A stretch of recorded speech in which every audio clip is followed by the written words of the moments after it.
Hello, in this video I'll show you how to do an oil service reset on Volkswagen Touran. You can do the oil service reset from the dashboard or with a scan tool. Here in the video I'll show you how to do it from the dashboard. So to do the oil service reset we need to press this right reset button on the dash when the ignition is off, and keep the button pressed while we turn the ignition on.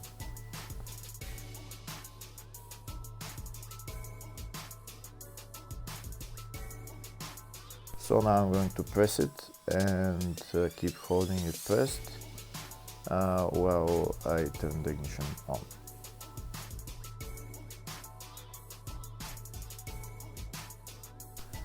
Now on the dashboard it's going to say reset service, and then I'm going to turn the left reset button, and the service is reset.